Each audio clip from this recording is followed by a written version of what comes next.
আসমানি যত কিতাব আছে, কোরআন নাজিল হওয়ার পরে কোরআনের বিধানের সাথে অসামঞ্জস্য আছে এমন যত মাসালা আগের কিতাবে আছে সব রহিত হয়ে গেছে। আদম আলাইহিস সালামের শরীয়তে ভাই এবং বোনে বিবাহ জায়েজ ছিল। কোরআনের মাঝে আল্লাহ তাআলা বলছেন বোনকে বিবাহ করা হারাম। হুররিমাত আলাইকুম উম্মাহাতুকুম ওয়া বানাতুকুম ওয়া আখাওয়াতুকুম। কোরআনের বিধান আসার পরে আদমের বিধান স্থগিত, মুলতবি, বাতিল। তাওরাতের মাঝে যত বিধান আছে কোরআনের সাথে সাংঘর্ষিক সবগুলো মুলতবি, বাতিল। ইনজিলের মাঝে যত বিধান আছে কোরআনের সাথে সাংঘর্ষিক সবগুলো বাতিল, মুলতবি। বর্তমান পৃথিবীতে শুধু একটি কিতাবই চালু আছে, ওইটার নাম হলো কোরআন। বাকি সবগুলো কিতাব স্থগিত হয়ে গেছে। কোরআন আল্লাহর একমাত্র কিতাব নয়, আসমান থেকে নাজিল হওয়া আরো 103টি কিতাব আছে। কোরআন সহ মোট কয়টা? 104টা। তাহলে বোঝা গেল কোরআন একমাত্র আসমানি কিতাব নয়। কিন্তু কোরআন আসার আগে আগের সবগুলো বাতিল, সবগুলো স্থগিত। এখন ইনজিল চলমান নেই, তাওরাত চলমান নেই, সবগুলো স্থগিত। বিধান চলবে শুধু একটা কিতাবের, সে কিতাবের নাম হলো আল কোরআন। এটা হেদায়েতের একমাত্র কিতাব। এখন হেদায়েত খোঁজার জন্য যদি কেউ তাওরাতের কাছে যায় হেদায়েত পাবে? হেদায়েত খোঁজার জন্য যদি ইনজিলের কাছে যায় হেদায়েত পাবে? ইনজিল নাজিল করেছেন কে? তাওরাত নাজিল করেছেন কে? ঈমান এনেছি আমরা ইনজিলের উপরেও তাওরাতের উপরেও। এইজন্য আমরা তো বলি আমানতু বিল্লাহি ওয়া মালাইকাতিহি ওয়া কুতুবিহি।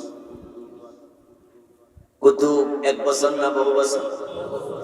মাশাআল্লাহ, শ্রোতাদের যে সব বছর, বহু বছর। এক বছর হলো কিতাব, বহু বছর হলো কুতুব। তাহলে আমানতু বিল্লাহি ওয়া মালাইকাতিহি ওয়া কুতুবিহি, আমরা ঈমান শুধু কোরআনের উপর আনি নাই, আমরা আগের কিতাবের উপরও ঈমান এনেছি। তাই বলে হেদায়েতের জন্য তাওরাতের কাছে যাওয়া যাবে, ইনজিলের কাছে যাওয়া যাবে? এগুলো স্থগিত। যেখানে হেদায়েতের জন্য তাওরাতের কাছে যাওয়া যাবে না, ইনজিলের কাছে যাওয়া যাবে না। যদি আজকে নবী মুসাও বেঁচে থাকতেন, হেদায়েতের জন্য নবী মুসার কাছেও যাওয়ার অনুমতি থাকতো না। কোরআন যে নবীর কাছে এসেছে হেদায়েতের জন্য, সে নবীর কাছে যেতে হতো এবং যেতে হচ্ছে। তাই তো রাসূলুল্লাহ সাল্লাল্লাহু আলাইহি ওয়াসাল্লাম বলেছেন, লাউ কানা মুসা হাইয়া ওয়া আদরাকা নবুওয়াতি লাত্তাবা'আনি। যদি নবী মুসা আমার নবুয়ত কালে জীবিত থাকতো, তাহলে নবী মুসাও তোমাদের মতো আমার উম্মত হইয়া আমাকে অনুসরণ করা তার জন্য ফরজ হতো। কারণ বিশ্বনবী মুহাম্মদুর রাসূলুল্লাহ সাল্লাল্লাহু আলাইহি ওয়াসাল্লামের নবুয়তের পরে আগের সব নবীর নবুয়ত স্থগিত হয়ে গেছে। এখন হেদায়েতের জন্য যেতে হলে যেতে হবে কোরআনের কাছে, যেতে হবে রাসূলের কাছে। রাসূল কি বেঁচে আছে আমাদের মাঝে এখন? কিন্তু ওনার হাদিস আছে না নাই? উনি হাদিসের মাধ্যমে আমাদের কাছে বেঁচে আছে। এখন হেদায়েতের জন্য মুসা নবীর কাছে যাওয়া যাবে না, ঈসা নবীর কাছেও বর্তমানে তিনি থাকলে যাওয়া যেত না। তাওরাতের কাছে যাওয়া যাবে না, ইনজিলের কাছে না। তাহলে হেদায়েত আছে কোরআনের কাছে, হেদায়েত আছে নবী মুহাম্মদের হাদিসের কাছে। এখন যেখানে তাওরাত, ইনজিল, জাবুর, ঈসা, মুসা তাদের কাছে হেদায়েতের জন্য যাওয়ার সুযোগ নাই, সেখানে কোরআন হাদিস বাদ দিয়া পীর সাহেবের কাছে যাওয়ার অনুমতি দিল কে? হেদায়েতের জন্য কোরআন হাদিস বাদ দিয়া, কোরআন হাদিস সহ পীরের কাছে যাইতে অসুবিধা নেই, কোরআন হাদিস বাদ দিয়ে যাওয়ার অনুমতি নাই। এমন পীর বাংলাদেশে আছে যে পীরও নামাজ পড়ে না, এমন পীর আছে কিনা? পীরে নামাজ পড়ে, পীরের মুখে দাড়ি নাই, এমন পীর আছে কিনা? ওখানে শুধুমাত্র যায় না, গরু লইয়া যায়, ছাগল লইয়া যায়। গরু রাখার জন্য বিশাল জায়গা, জায়গার নাম কি দিছে? ছাগল বাঁধার জন্য জায়গার নাম দিছে ছাগলশালা।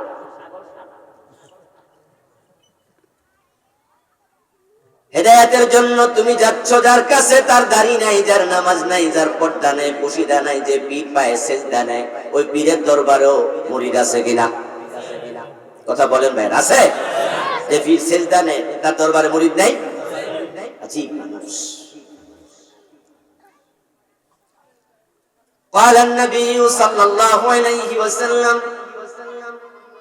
من ابتغى الهدى في غير القرآن أضله الله।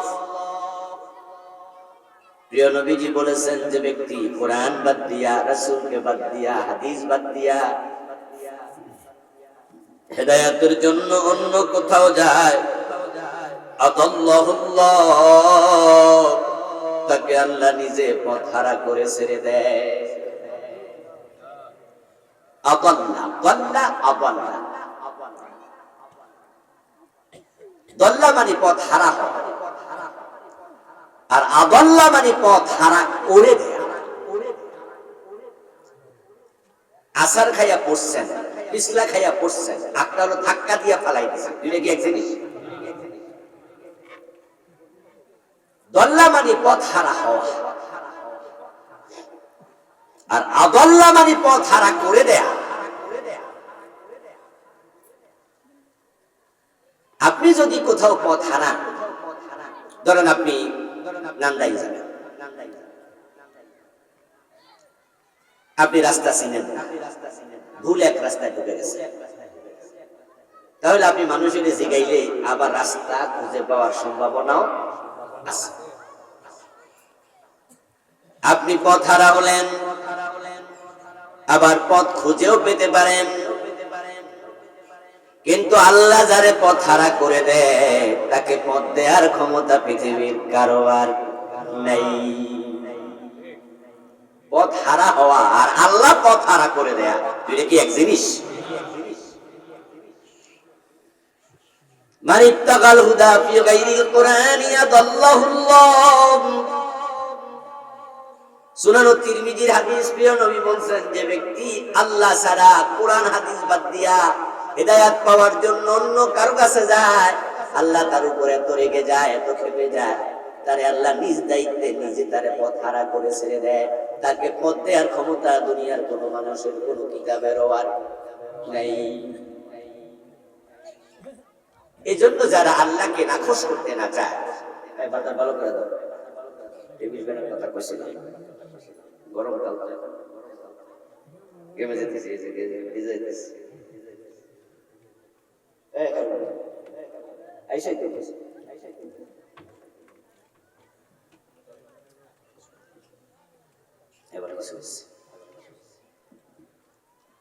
আল্লাহ তাআলা যদি নাখোশ, আল্লাহ যদি নারাজ হয়, আল্লাহ যদি পথ হারা করে ছেড়ে দিতে চায়, তাহলে তার উপায় আর নাই। এজন্য আল্লাহকে নাকশ করা যাবে। আর আপনি হেদায়েতের জন্য যদি অন্যদিকে যান, আল্লাহ নাকশ হয়ে যাবে। এই জন্য যারা হেদায়েত পেতে চায়, তাদেরকে আল্লাহর কোরআনের দিকে ফিরে আসতেই হবে। আলিফ লাম মিম যালিকাল কিতাবু লা রাইবা ফীহি। আলিফ লাম মিম এর অর্থ আমরা জানি না, আলিফ লাম মিম এর অর্থ জানেন একমাত্র আল্লাহ। আলিফ লাম মিম আমরা বললাম আলিফ লাম মিম, এরপর আল্লাহ বলছেন যালিকাল কিতাব, এটা তো সেই কিতাব, লা রাইবা ফীহি, যার মাঝে কোনো সন্দেহ নাই, হুদাল লিল মুত্তাকিন, আমি এটা যারা মুত্তাকি হতে চায় তাদের হেদায়েতের জন্য নাজিল করছি। আমরা মুত্তাকি হতে চাই, কারণ যারা মুত্তাকি হবে তারাই জান্নাত পাবে। সুবহানাল্লাহ। যারাই মুত্তাকি হবে তারা নিশ্চিত জান্নাতি। সকল মুমিন কিন্তু জান্নাতি না। মুমিনদের মাঝে জাহান্নামে যাবে অপরাধের কারণে, এমন মুমিনও আছে। হ্যাঁ, মুমিনরা কোনো না কোনো দিন জান্নাত পাবে। ঈমান আছে আবার গুনাহ করে, আল্লাহ তাআলা তাদের আমল ওজন করবে। ওজন করে দেখবেন আমলের মাঝে গুনাহ বেশি, জাহান্নামে দিয়ে দেবেন। আমলের মাঝে সওয়াব বেশি, জান্নাত দিয়ে দেবেন। فَأَمَّا مَنْ ثَقُلَتْ مَوَازِينُهُ فَهُوَ فِي عِيشَةٍ رَاضِيَةٍ وَأَمَّا مَنْ خَفَّتْ مَوَازِينُهُ فَأُمُّهُ هَاوِيَةٌ। আমল ওজন হবে, সওয়াব বেশি জান্নাত, গুনাহ বেশি জাহান্নাম। এই হলো মুমিনদের আমলের ওজন। যারা কাফের, فَلَا نُقِيمُ لَهُمْ يَوْمَ الْقِيَامَةِ وَزْنًا। আল্লাহ তাআলা সূরাতুল কাহফে বলেন, আমি কিছু লোকের জন্য মিজানের মানদণ্ড পাল্লা দাঁড় করাবো না, কারণ যাদের ঈমান নাই তাদের ওজন করার কোনো প্রয়োজন নাই। যারা কাফির মুশরিক, এই ভাই রাই গতি নাই, এই পাশে না দিবা, এখানে রোদের মাঝে মানুষ থাকবে। নো এদিকে, আরে মেয়ে বুদ্ধি না থাকলে ঘর জামাই থাকা লাগবে। ওয়াজ বন্ধ করে বুদ্ধি দেয়া লাগে, ওই জামাই জাতি। এখানে সুন্দর জায়গা না, ঠিক না?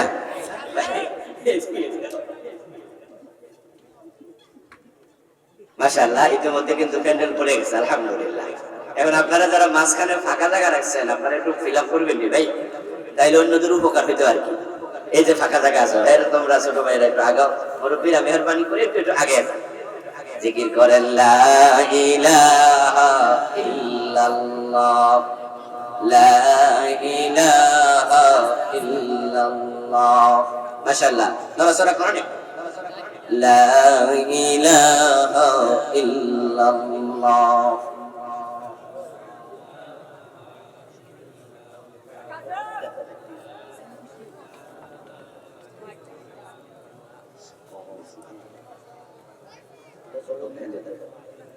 لا إله إلا الله، لا إله إلا الله، لا إله إلا الله محمد رسول الله।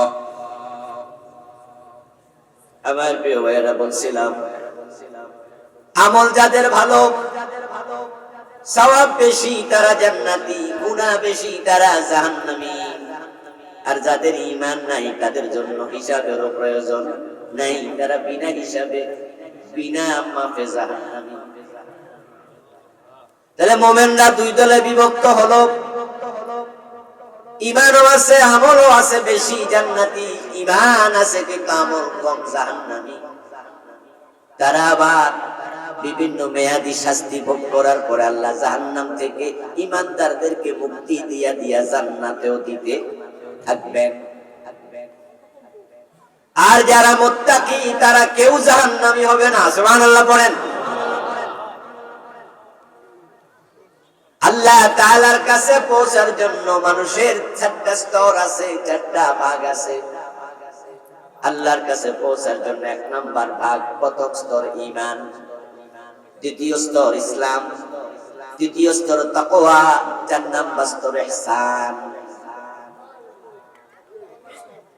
আপনি জান্নাতে যাওয়ার জন্য, আল্লাহর কাছে পৌঁছার জন্য প্রথম কাজ ঈমান আনবেন। ঈমান আনলে হবেন মুমিন। ঈমান আনলে কি হয়? মুমিন। এখন ঈমান আনার পরে আপনার কাজ হলো উদখুলু ফিস সিলমি কাফা, ইয়া আইয়ুহাল্লাযীনা আমানু উদখুলু ফিস সিলমি কাফা। ও ঈমানদারেরা, ঈমান আনার পরে কাম শেষ না, এবার ইসলামে পরিপূর্ণ প্রবেশ করো। সুবহানাল্লাহ। এবার তুমি মুসলিম হও। ওয়ালা তামুতুন্না ইল্লা ওয়া আনতুম মুসলিমুন। মুসলমান না হইয়া মরিও না। মুসলিম হবেন আপনি, আমি মুসলিম হব। উদখুলু ফিস সিলমি কাফা, ইসলামে পরিপূর্ণ ঢোকো। এর মানে আপনি আছেন যেখানে, ইসলাম থাকবে সেখানে। নিজেকে আপনি ইসলামের ভিতরে নিয়ে যাবেন, ইসলামকে আপনার সাথে টেনে নিয়ে যাবেন। ঈমান আনার পরে আবার ইসলামকে টেনে কেমনে নেয়? টেনে নেয়ার নিয়ম হলো আপনি আবার জীবনে যেখানে যাবেন সেখানে ইসলাম মেনে চলবেন। একজন মুমিন যখন ব্যবসা করে, তার ব্যবসার ভিতরে ইসলাম থাকবে। একজন মুমিন যখন ঘুমাতে যায়, ঘুমের নিয়ম ইসলাম থাকবে। মুমিন যখন টয়লেটে ঢুকবে, টয়লেটে ঢুকবারও ইসলামী নিয়ম আছে না নাই? মুমিন যখন খাবে, একজন মুমিনের খাওয়ার সিস্টেম একজন কাফেরের খাওয়ার সিস্টেম একরকম হবে না। আচ্ছা, কাফেররা কি খাওয়ার সময় বিসমিল্লাহ বলে? আমার ভাইরা কথা বলুন, বিসমিল্লাহ বলে কাফেররা? কিন্তু আপনি মুমিন, আপনি কিন্তু বিসমিল্লাহ ছাড়া খাবেন না। একজন কাফের বাম হাতেও খেতে পারে, কিন্তু একজন মুমিন বাম হাতে খাবে না। একজন কাফের হারাম খেতে পারে, একজন মুমিন হারাম খাবে না। একজন কাফের অপচয় করবে, খাওয়ার সময় কিছু খাবে, কিছু ফেলাই দেবে। এমন আছে না? অর্ধেক খায়, অর্ধেক ফেলাই দেয়। এখন মুসলমানদের বিয়ের অনুষ্ঠানে গেল, এমন দেখা যায় অর্ধেক খায়, অর্ধেক নষ্ট করে। এটা মুসলমানের বিয়ের অনুষ্ঠান হতে পারে না। এটা মুসলমানের খাবারের সিস্টেম না। আল্লাহ তাআলা বলেন, ওয়ালা তুবাযজির তাবযীরা ইন্নাল মুবাযযিরিনা কানু ইখওয়ানাশ শায়াতিন কুলু ওয়াশরাবু ওয়ালা তুসরিফু। আল্লাহ বলে, খাও, আমি অনুমতি দিয়েছি, হালাল খাও, পান করো হালাল জিনিস, কিন্তু ওয়ালা তুসরিফু, অপচয় করো না। ওয়ালা তুবাযজির তাবযীরা, অপচয় করো না। ইন্নাল মুবাযযিরিনা কানু ইখওয়ানাশ শায়াতিন, যারা অপচয় করে তারা সবাই শয়তানের ভাই হয়ে যায়। আপনার ইসলাম আপনি সব জায়গায় নেবেন। উদখুলু ফিস সিলমি কাফা, এটা ইসলামের দ্বিতীয় স্তর। আল্লাহর কাছে পৌঁছার সেকেন্ড স্টেজ। আপনার প্রতিটি কাজে ইসলাম থাকবে। মুমিন যখন হবেন, আপনি ইসলামের বাহিরে চলার অধিকার আপনার নেই।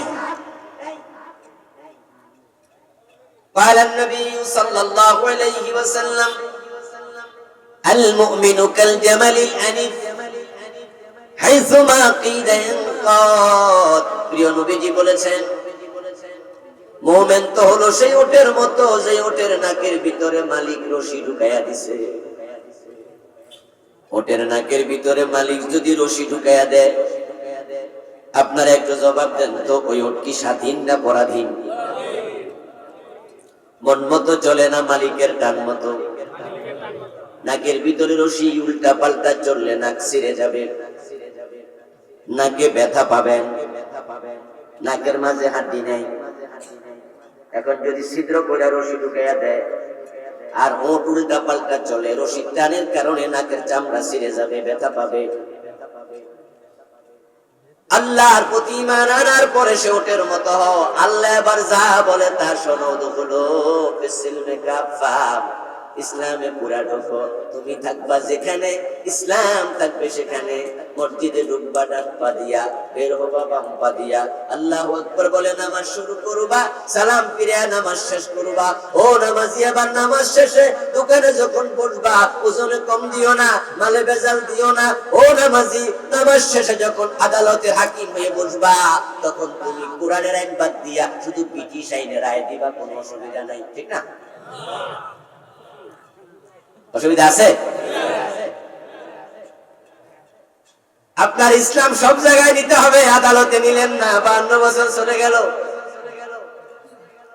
এই 52 বছরে যারা হাইকোর্টের হাকিম, জজ কোর্টের হাকিম, ম্যাজিস্ট্রেট কোর্টের বিচারক, তারা কি সব বেনামাজি? হ্যাঁ কয় না, নাও কয় না, কি রে ভাই? সব বিচারক কি বেনামাজি? সব বিচারক কাফের। মুসলমান নামাজি বিচারক আছে না নাই? তো আল্লাহর আইনে বিচার করছে কয়টা? তাহলে বোঝা গেল ইসলামের মসজিদে রাখতে গেছে তালা দিয়া, আদালতে যাওয়ার সব ইসলাম সাথে নেয় নাই। তুমি আসলে মুসলিম হতে পারো নাই। উদখুলু ফিস-সিলমি কাফা। ইসলাম সাথে নিতে হবে। ও মিয়া মুসলমান ভাই শোনো, তুমি মুসলমান, মসজিদে নামাজ পড়েছো আল্লাহর কথা রাসূলের কথা মেনে। নামাজ শেষে যখন তুমি সংসদ ভবনে এমপি হয়ে ঢুকেছো, মন্ত্রণালয়ে মন্ত্রী হয়ে ঢুকেছো, ওখানে যখন দেশ চালানোর আইন বানাইছো, আইন বানানোর সময় ইসলামের আইন তোমাকে সাথে নিতে হবে। তুমি যেহেতু মুসলমান, তুমি থাকবা যেখানে, ইসলাম থাকবে সেখানে। তাই মুসলিমরা যখন দেশ চালাবে, ইসলামের বাহিরের আইনে দেশ চালানোর অনুমতি তাদের আর নাই। যদি আল্লাহর আইনের বাহিরে দেশ চালায়, বুঝতে হবে সে এখন প্রকৃত মুসলিম হয় নাই। আল্লাহর কাছে পৌঁছতে হলে আপনাকে ইসলাম সাথে নিতে হবে, সাথে নিতেই হবে। এর বাহিরে চলার অধিকার আপনার নাই। আসলিম তাসলাম। রাসূলুল্লাহ চিঠি লিখতেন বিভিন্ন মনীষীদের কাছে, ওনার সময় সংক্ষিপ্ত চিঠি, আসলিম তাসলাম, ইসলাম গ্রহণ করো।